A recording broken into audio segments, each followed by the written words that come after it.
Gênesis capítulo 11, nós vamos ler do verso 1 até o verso de número 9. Em toda a terra havia apenas uma língua e uma só maneira de falar. Os homens partiram do Oriente, encontraram uma planície na terra de Sinar e habitaram ali. Disseram uns aos outros: venham, vamos fazer tijolos e queimá-los bem. Os tijolos lhes serviram de pedra e o betume de argamassa. E disseram: venham, vamos construir uma cidade, uma torre cujo topo chegue até os céus, e tornemos célebre o nosso nome, para que não sejamos espalhados por toda a terra. Então o Senhor desceu para ver a cidade e a torre que os filhos dos homens estavam construindo. E o Senhor disse: eis que o povo é um, e todos têm a mesma língua. Isto é apenas o começo. Agora não haverá restrição para tudo o que planejam fazer. Venham, vamos descer e confundir a língua que eles falam, para que um não entenda o que o outro está dizendo. Assim, o Senhor os dispersou dali pela superfície da terra, e pararam de edificar a cidade. Por isso, a cidade foi chamada de Babel, porque ali o Senhor confundiu a língua de toda a terra, e dali o Senhor os dispersou por toda a superfície da terra. Amém? Vamos orar? Senhor nosso Deus, que palavra preciosa. Quão atual é essa palavra para os nossos dias. E por isso nós rogamos o auxílio do Teu Espírito sobre a nossa mente e sobre o nosso coração, nos capacitando, Senhor, a compreender a Tua palavra, que ela é vida, é verdade, é poderosa para mudar a nossa vida e para nos conduzir pela nossa jornada. Nós oramos em nome de Jesus. Amém. Irmãos, hoje nós estamos concluindo, o nosso primeiro bloco do livro de Gênesis, a qual nós separamos em 2 blocos. Hoje nós encerramos com o tema da Torre de Babel. Semana que vem nós iremos começar uma nova série, que é as parábolas, então não perca o próximo capítulo. E depois das parábolas nós iremos retornar para o livro de Gênesis, começando ali pela história de Abraão. Então nós podemos, nessa jornada, ver sobre a criação do universo. Nós vimos também sobre a criação do homem. Nós vimos também sobre a instituição do casamento, a instituição do matrimônio. Nós podemos ouvir e aprender também sobre a queda da humanidade. Estudamos sobre a história de Caim e Abel, a história do dilúvio e da arca, a aliança de Deus com Noé após o dilúvio. E hoje encerraremos esse bloco do livro de Gênesis com a história da Torre de Babel. Amém? E é interessante, irmão, nós olharmos ali que esse acontecimento, cronologicamente, ele acontece antes do capítulo 10. Nós vamos ver no capítulo 10 que existem alguns acontecimentos ali, quando Moisés está escrevendo o livro ao povo de Israel. Ele está relatando e existem alguns acontecimentos, quando ele está falando da linhagem dos filhos de Noé, que vai mostrar que o capítulo 10, ele vem ser um episódio depois do capítulo 11, da história de Babel. Se você reparar ali, no capítulo 10, no verso de número 25... No verso de número 9, diz assim: foi valente caçador diante do Senhor. Daí dizer-se, como Nimrod, poderoso caçador diante do Senhor.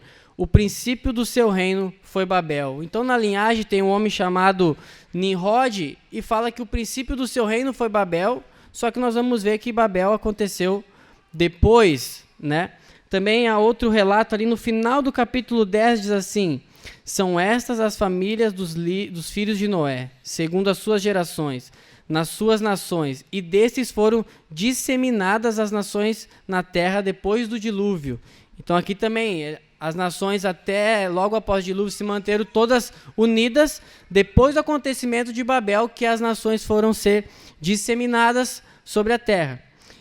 E também nessa genealogia, Moisés escrevendo para o povo que estava 400 anos no Egito e iria entrar na Terra Prometida, ali ele relata o surgimento dos povos que eles iriam enfrentar, que eram povos que viriam da geração de Cã, o filho que foi amaldiçoado por Noé, por ter visto a nudez do seu pai. Então, a partir da descendência desse homem, nós vamos encontrar ali nas Escrituras os povos, por exemplo, os cananeus, os amorreus, os jebuseus, povos que se tornaram inimigos do povo de Israel por ser da linhagem de Cã.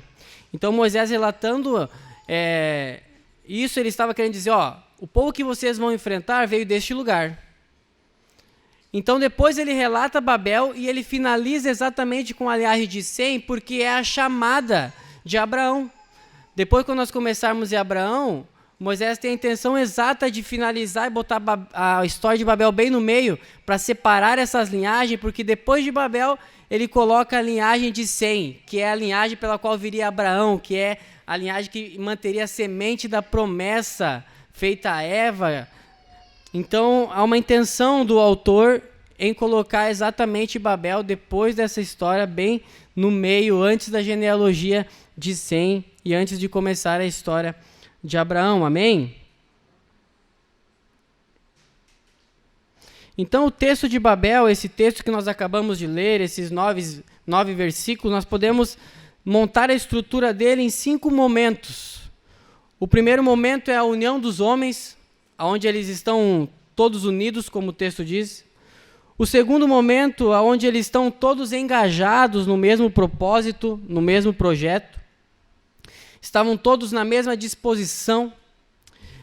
O 3, nós podemos ver este momento da intervenção de Deus nessa história, nesse projeto que os homens haviam levantado.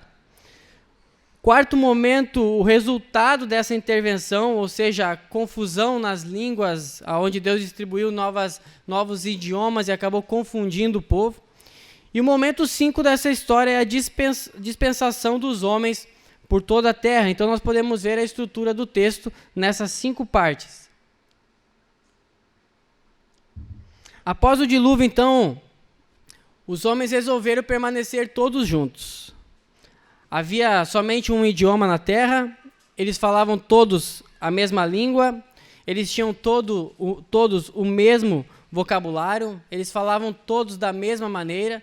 Então não era só questão do mesmo idioma, mas era o mesmo vocabulário, era a mesma maneira, era o mesmo pensamento.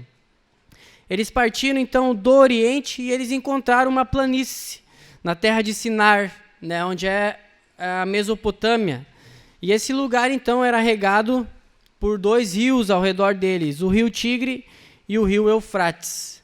Então eles encontraram uma planície, 2 rios ao redor, uma terra muito fértil, uma terra aparentemente muito boa para ficar ali.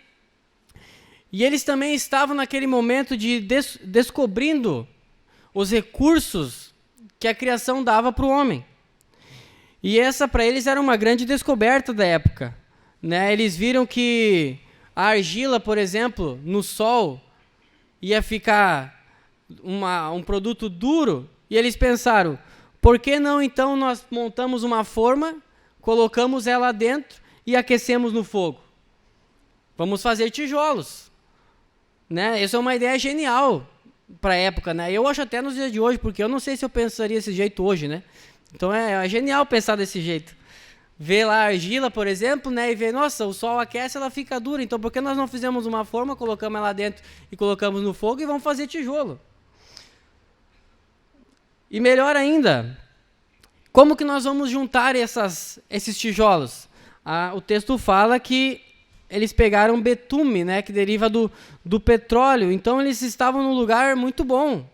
Eles olhavam, uma planície muito boa, 2 rios ao redor, já podemos fazer tijolos, estamos tendo uma inteligência muito grande, nós temos a argamassa que pode juntar tudo, nada nos impede de construir isso aqui. Então no verso 4 vai dizer, venham, vamos construir uma cidade e uma torre, cujo topo chegue até os céus e tornemos célebre o nosso nome, para que não sejamos espalhados da terra. E é interessante aqui, meus irmãos, que quando nós olhamos para esse texto com o olhar de um homem caído, nós vamos ver que está tudo muito bem. A tecnologia da época em dia, todo mundo falando a mesma língua, todos juntos na mesma ideologia, no mesmo pensamento. as estruturas sendo construídas e crescendo de uma forma maravilhosa, o betume jorrando na terra, né, a argamassa vindo, né, se você parar para pensar hoje, você viu quanto pesa um saco de cimento e o valor dele? Então, naquela época, o betume vinha até eles, certo? O cimento estava ali, era só eles continuar construindo.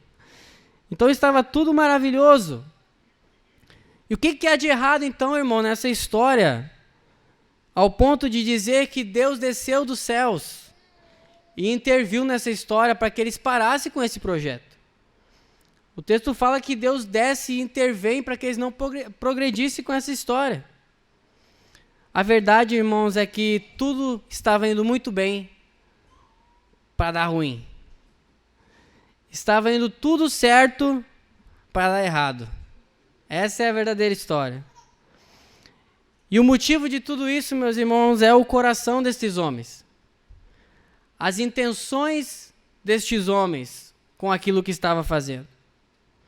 Nós podemos ver que o problema não é o homem usar a tecnologia da época. O problema não é o homem usar dos recursos da terra, porque a ordem lá de Gênesis é dominar sobre as coisas da terra. O problema não está aí, mas o problema está no coração dos homens. O problema não está no trabalho deles e o problema também não está no material que eles usavam. Mas o problema está, o pecado está no coração daqueles homens. Eles começaram a se ver capazes de dominar a tecnologia e pensaram, vamos usar disso para nos tornar uma fortaleza. Nós não precisamos de Deus. Nós podemos ser um. Essas afirmações de construir uma torre que chegue nos céus, essas afirmações de vamos fazer nosso nome célebre, nada mais estavam expressando que eles haviam esquecido do nome de Deus e estavam em rebelião, estavam construindo uma autonomia. Essa cidade que eles estavam construindo, essa torre que eles queriam construir, afirmava que isso serviria de um símbolo do governo humano unificado. Afirmava uma autonomia humana em chegar aos céus pelo seu próprio esforço. Eles acreditavam que eles poderiam chegar aos céus pelo esforço das suas mãos, pela inteligência da sua mente. Eles queriam formar uma grande civilização centrada unicamente no homem. Criar uma espécie de governo mundial onde o homem poderia ser seu próprio Deus, onde o homem poderia viver da forma que quisesse. Tornar os seus nomes célebres, ou seja, eles estavam dizendo que eles iriam determinar como eles seriam conhecidos sobre a terra. Não Deus os definiria quem eles eram. Não Deus iria se intrometer no nome deles. Não Deus que daria identidade para aquele povo. Mas nós vamos dar o nosso nome.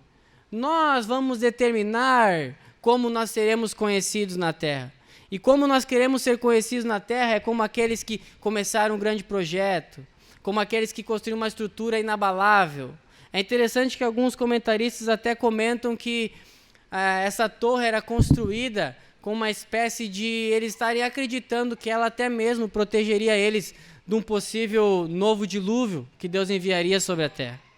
Tamanha era a segurança que eles estavam acreditando ter naquilo que estavam construindo. Eles haviam esquecido totalmente da ordem dada em Gênesis, capítulo 1, no verso 28, onde Deus havia dito, enchei a terra, enchei toda a terra, dominai toda a terra. E essa ordem repetida na aliança feita com Noé pós-dilúvio, a mesma ordem dada a Adão, que era de povoar a terra, de encher a terra. E nós vamos ver que o objetivo deles em construir tudo isso e tornar seu nome célebre, o texto diz, para que nós não sejamos espalhados.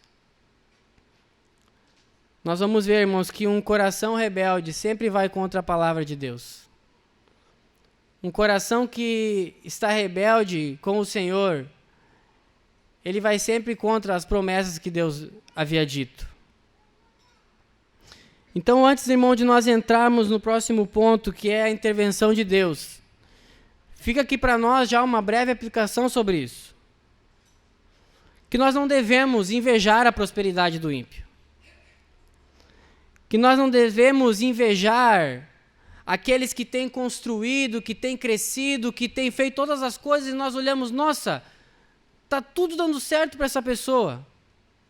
Ela não teme a Deus, ela não ama a palavra de Deus, ela não se preocupa com a próxima geração, ela apenas constrói.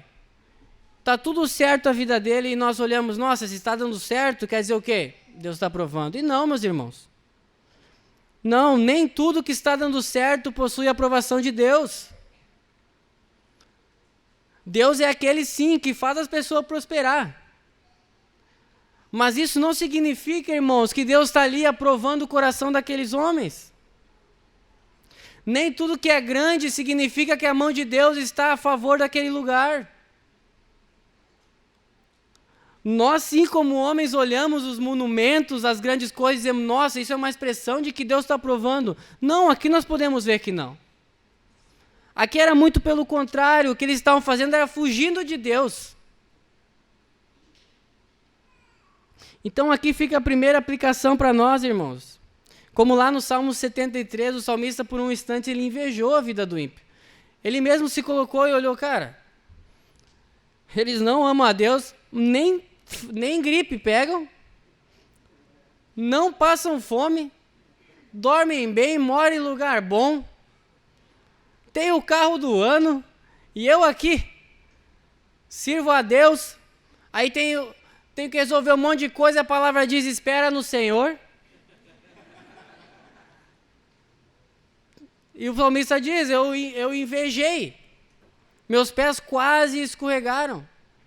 E o texto continua dizendo, mas eu entrei na casa de Deus, na presença de Deus, e vi qual que era o destino da impiedade, mesmo que durante todo esse tempo na terra dê tudo certo.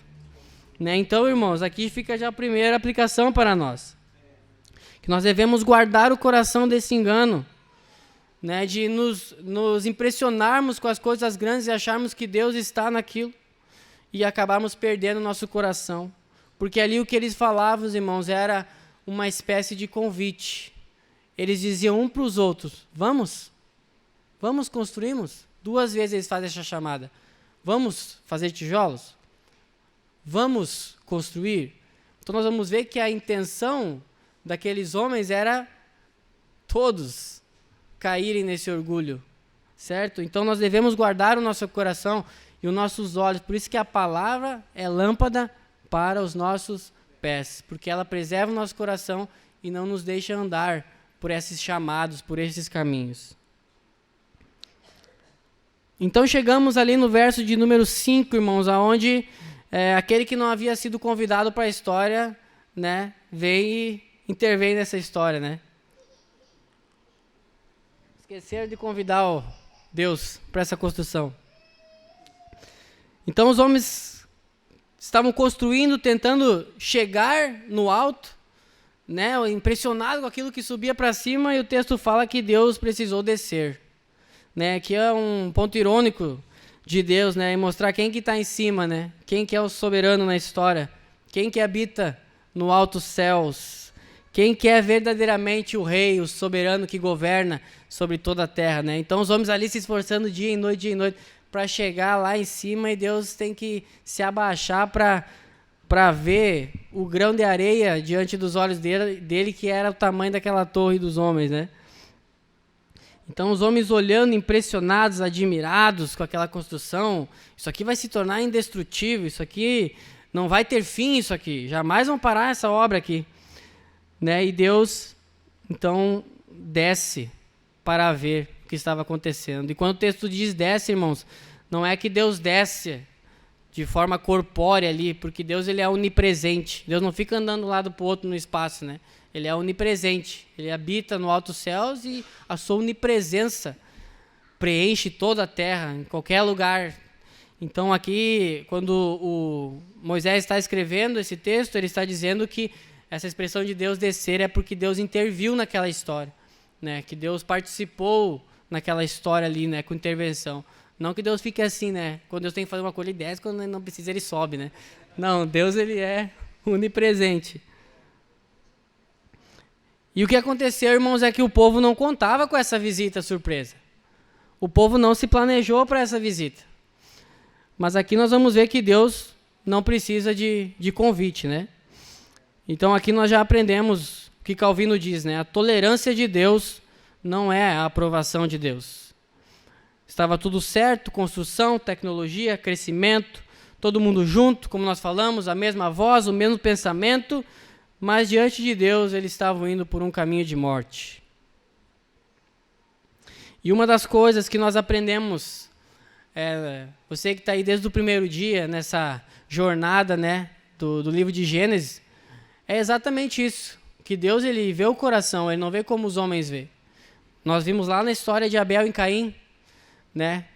Quando para Abel estava tudo certo, estava Abel e Caim no mesmo culto, os dois levaram sua oferta, mas de repente Deus se agradou de uma e não se agradou de outra, e ele viu os corações daqueles que estavam ofertando, né? Então uma coisa que nós aprendemos no livro de Gênesis é exatamente isso, que Deus ele vê o coração, ele não vê somente as coisas que os homens fazem. E Deus intervém na história e ele faz uma leitura do cenário. Ele diz assim: eis que o povo é um, e todos têm a mesma língua. Isto é apenas o começo. Agora não haverá restrição para tudo o que planejam fazer. E ele então toma uma atitude. Veja como Deus também faz a sua convocação, né? Os homens fizeram a sua, vamos construir tijolos, vamos construir uma torre. Deus fez a sua também. Venham, vamos descer e confundir a língua que eles falam, para que um não entenda o que o outro está dizendo. Aqui nós podemos pensar, irmãos, sobre esse aspecto de Deus não falar sozinho.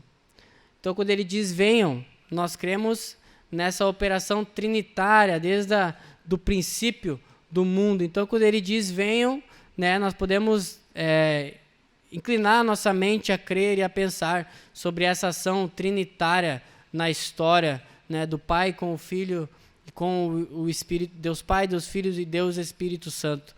Amém? Então, Deus não falou sozinho aqui. Deus falou com Deus, porém o seu Filho é Deus e o Espírito Santo é Deus também.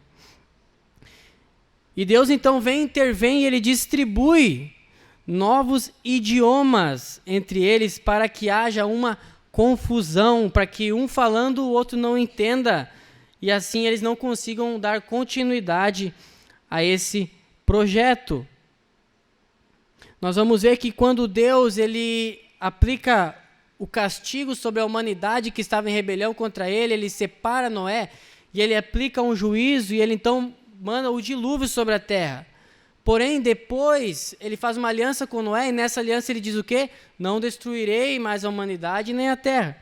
Então, a forma como Deus aplica juízo deste momento, mantendo a sua promessa, as duas promessas feitas a Adão, de que viria a linhagem, viria o descendente, que iria restaurar a humanidade, que iria trazer o perdão aos homens, ele também mantém a promessa feita a Noé, dizendo que não iria mais destruir a terra e os seres humanos, e ele aplica seu dilúvio e mantém a linhagem.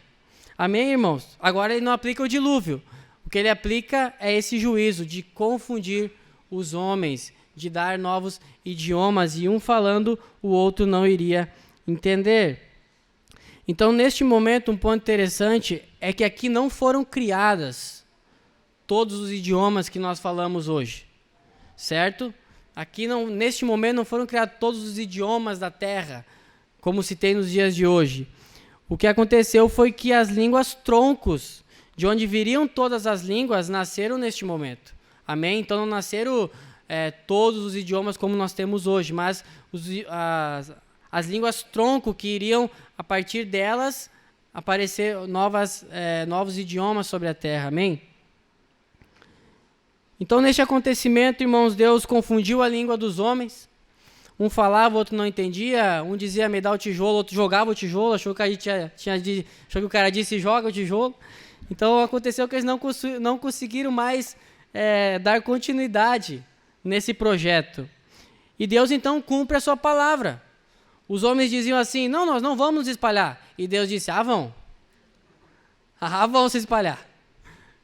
Então, a ordem que ele deu lá em Gênesis, ele continuou. Então, ele dando essa confusão, os homens tiveram que se espalhar por toda a terra. Então, nós já vimos qual que é a palavra que permanece, né? O que acontece ali, meus irmãos, é exatamente o que nós podemos ler em Salmos capítulo 33, no verso 10 e 11.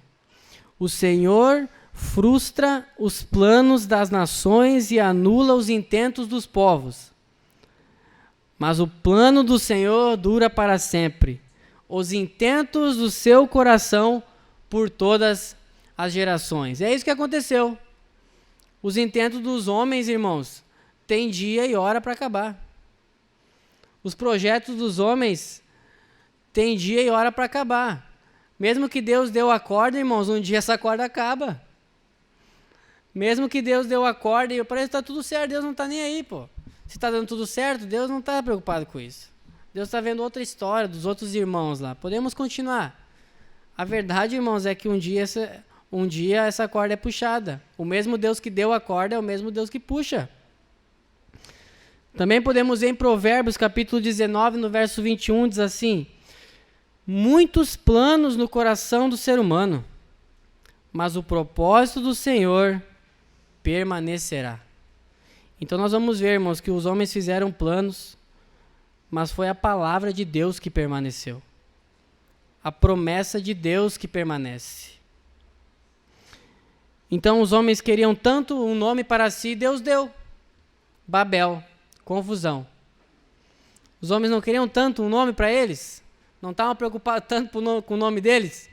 Deus veio e deu o nome para eles. O nome de vocês, Babel. Todo mundo é confuso agora. Confusão.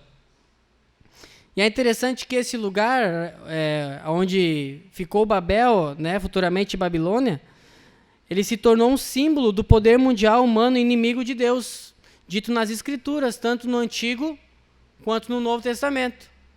Para você ver o que aqueles homens estavam construindo naquele momento. Então a verdade, irmãos, é que se é a palavra de Deus que permanece e não a dos homens, nós devemos confiar plenamente em Deus. Se é a palavra de Deus que quando sai não volta vazia, sem que cumpra o seu objetivo, é nele que nós devemos colocar a nossa esperança e o nosso coração. É ele que é digno de toda a nossa confiança. Se é a palavra de Deus que não volta vazia, se é a palavra de Deus que se cumprirá, irmãos, é nela que nós devemos depositar a nossa esperança e o nosso coração. O Deus que nós servimos é um Deus que cumpre a sua palavra. É um Deus que não fala por falar. É um Deus que não brinca com as suas palavras. É um Deus que quando fala é porque aquelas palavras vão encontrar o seu objetivo. Então nós temos um Deus e servimos a um Deus que nós podemos encontrar segurança, e quando nós lembrarmos das suas promessas, nós podemos nos sentir verdadeiramente seguros, verdadeiramente presos a um propósito, não vagando por este mundo. Quando nós nos lembramos das promessas de Deus, das promessas de Cristo, verdadeiramente nós temos ali um refúgio seguro. Verdadeiramente o nosso Deus é o que nós cantamos, o castelo forte. Não a construção dos homens. Não a inteligência humana. Não a capacidade humana. Mas para nós, refúgio seguro, fortaleza, castelo forte, somente o nosso Deus. E é interessante, irmão, nós fazermos neste momento um contraste entre a construção dos homens e a construção de Cristo quando ele esteve aqui na terra.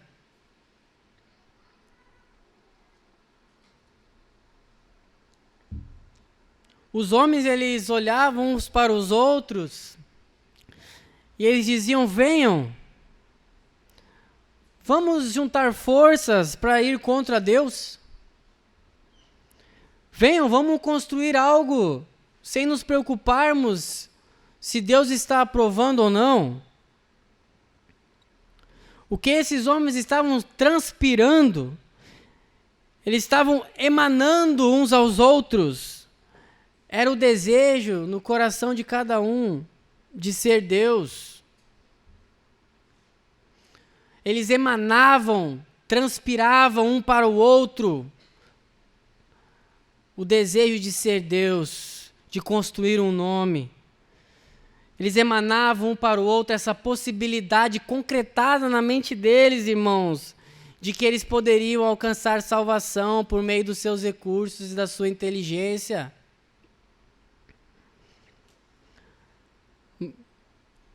Mas superior a isso e paralelo a isso, nós temos uma convocação também de Cristo, daquele que, sendo Deus, esvaziou-se a si mesmo, assumindo a forma de homem, e trabalhou toda a sua força e toda a sua vida para convocar os homens, dizendo: vinde, mas para que nós glorifiquemos ao nome do Pai.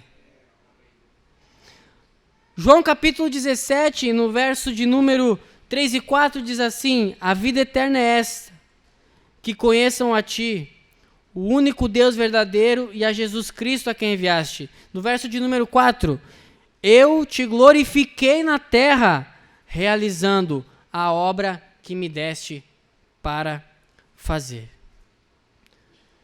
Os homens trabalhavam para construir seu nome, e Cristo, que era Deus, esvaziou-se, assumiu a forma humana para chamar homens e convocar homens a trabalhar agora para glorificar ao nome do Pai.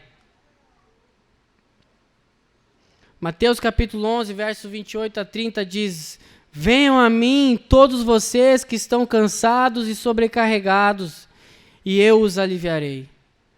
Tomem sobre vocês o meu jugo e aprendam de mim, porque sou manso e humilde de coração, e vocês acharão descanso para a sua alma, porque o meu jugo é suave e o meu fardo é leve. Então, se nós olhamos dos corações dos homens, emanando orgulho, transpirando ao próximo rebelião, do coração de Cristo, Ele mesmo, o único ser que tem nessa terra que pode dizer: eu tenho um coração verdadeiramente humilde. Emanava do seu coração essa humildade para tocar as pessoas. Essa humildade emanava e tocava as pessoas ao ponto de dizer: vocês têm um novo jugo sobre vocês, um novo fardo, e isso é para que vocês agora trabalhem, não em vão nessa terra, nem construindo para vocês, mas para a glória de Deus. Enquanto os corações dos homens comunicavam uns aos outros, eles se olhavam e diziam: vamos nesse projeto contra Deus.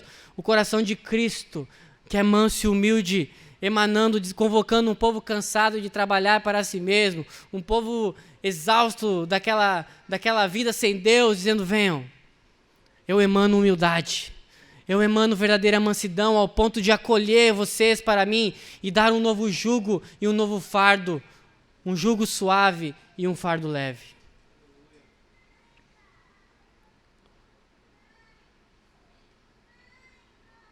Então não há, irmãos, não há salvação na construção dos homens. Não há esperança de que aquilo que o homem começou, ele vai terminar. Não há esperança se aquilo que eu estou fazendo hoje eu vou conseguir terminar amanhã, irmãos. Não há nenhuma certeza, mesmo que eu tenha um projeto muito bom, e eu sei que as coisas podem andar bem, a verdade é que não temos certeza se aquilo irá ser concluído. Mas o projeto de Deus será concluído. A palavra de Deus será mantida. E essa é a nossa esperança. É Cristo que nos chama à verdadeira construção nessa terra. É Ele que nos pega pela mão e nos leva à verdadeira comunhão com Deus e nos ensina como trabalharmos para a glória de Deus e não para construir o nosso nome. E isso nós vamos ver quando os discípulos chegam a Ele e dizem: Senhor, nos ensina a orar. Jesus pega aqueles homens pela mão e bota eles dentro da oração de Jesus, e as primeiras palavras, o que é? Pai nosso que estás no céu, santificado seja o teu nome. venha o teu reino e seja feita a tua vontade aqui na terra. É isso que Cristo faz conosco. Ele nos tira de uma vida de construirmos insistentemente, lutarmos contra o projeto de Deus para a nossa vida, irmãos, e nos coloca dentro de um lugar onde diz, agora vocês vão orar, santificado seja o teu nome. E Agostinho, quando começa santificado seja o teu nome, ele diz que o significado disso é um homem, quando está orando, dizendo, Senhor, que em tudo que eu faça, o teu nome seja santo, expresse a santidade do teu nome. Que em tudo que eu esteja fazendo, Senhor, não expresse meu nome. Não expresse minhas características. Mas ele diz, santificado seja o teu nome, Senhor, que expresse a santidade do nome que nós representamos. Como esse nome é santo. Então Jesus Cristo, ele nos acolhe, ele emana esse coração manso e humilde, daquele que se esvaziou e trabalhou nessa terra, construindo, dando sua vida para a glória de Deus, como ele mesmo diz. Nos pega, nos acolhe, irmão, nos coloca e nos ensina agora, não construirmos nada sem Deus, mas antes orarmos, santificado seja o teu nome, venha o teu reino, seja feita a tua vontade. Então o problema não é a tecnologia, o problema não é o trabalho, o problema não é os recursos que nós usamos para o trabalho, mas o problema é o nosso coração, irmãos. Diante de tudo isso, que nossos corações sejam renovados essa manhã. Que se nós, por algum momento, nossos pés quase escorregaram em projetar coisas aonde Deus não estaria, hoje, pela graça de Deus, o Senhor nos chama e preserva o nosso coração e nos lembra que a sua palavra permanece. Vamos ficar de pé, irmãos, vamos orar?